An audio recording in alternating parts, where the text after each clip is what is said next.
it's a problem. It's a problem with translation. Everything's a problem with translation. But it's a problem with translation. Every single word and letter and sound of every single language that has ever or will ever be is just a pointer.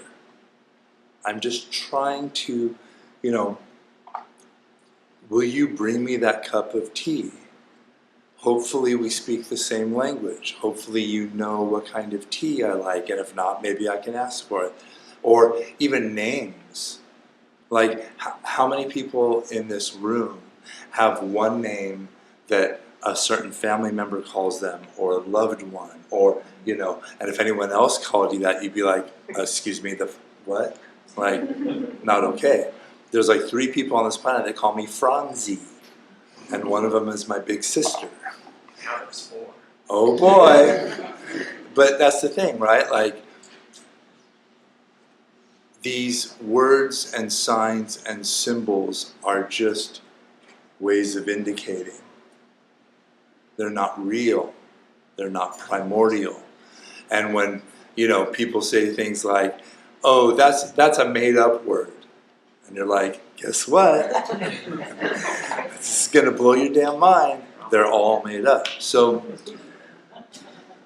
it's and sometimes it's not a big problem. Sometimes it's kind of a big problem. One of the things that has really stuck out for me in my life and practice has been this thing that we do coming from the Enlightenment, from the Greeks, from the Western tradition, where we take this part and that part and decide that they're doing this. And that's a fucking problem, y'all. That's a big problem. And it doesn't even make sense. Actually, our emotions are physiological primarily. There's, the amygdala in the brain handles a lot of, it's all mixed up. And it's all wired together, and it all does this beautiful integrated thing. But it's really a problem when people come to the Dharma and they start reading the teachings and they get things like, oh, mind. Oh, meditation is a mind thing. It's a mental thing. It's for smart people. And I'm going to be like, eventually if I do it really well, I'll be like, I'm probably too old, I'm dating myself. I'll be like Dr. Spock, Mr. Spock, Mr. Spock. Damn it, Jim. And nothing will disturb me. And I'll be totally zen and mellow all the time. Even in our shared culture, zen means like totally chill, like everything's cool. But in the ancient languages, these teachings come from places where heart and mind were not 2 separate words. 9 times out of 10, when the Buddha is talking about the thinking, feeling part of this human organism, he's using the word citta. And citta is this beautiful word. Because think about it, if you know you're angry, that's an emotion. But you know you're angry. It's a cognitive thing that's happening. It's physiological, it's emotional, it's psychological, it's energetic, it's all those things. So it's really easy to come to the teachings with our own cultural, linguistic, social biases. And these words were translated by humans and they had their own agendas and biases. So the point that I eventually will get to, now that I've looked at the clock, is that it would be easy to think about meditation as a primarily mental, technique-based process where we can kind of basically think our way out of the passions that cause us trouble. And it would be an easy thing to think. But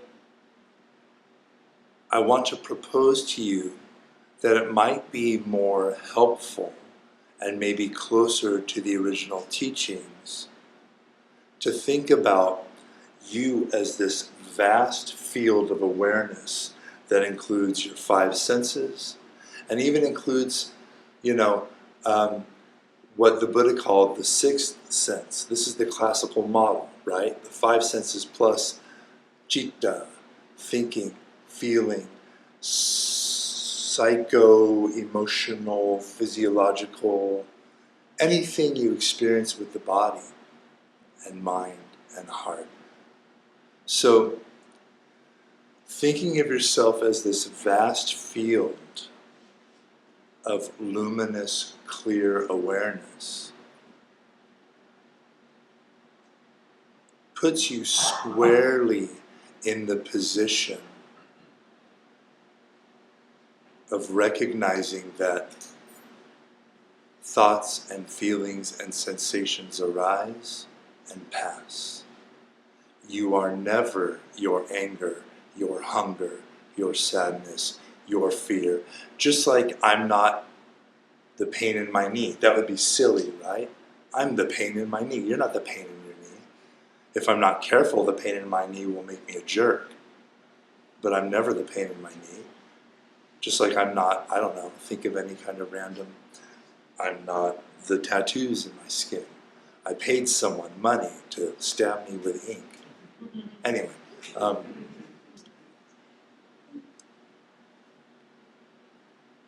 you are, if you can be said to be anything at all, you are that awareness. And when we let go of this kind of artificial duality between heart and mind, we can see that this swirling, constantly changing symphony of experience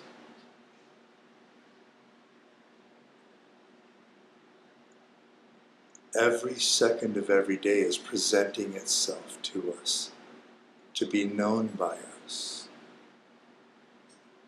Our emotions are so important, they have so much value, they have something to say to us. Our sensations, it's good to know when you're touching a hot stove, oh, stop touching it. It's good to notice when I'm thinking something obsessively and I'm chewing on it, and there's some emotional content to pay attention to, oh, I'm doing that thing again. But whatever arises within your field of awareness, you are never that object. You are always that awareness. And so the teachers bring this idea of the infinite hospitality of awareness.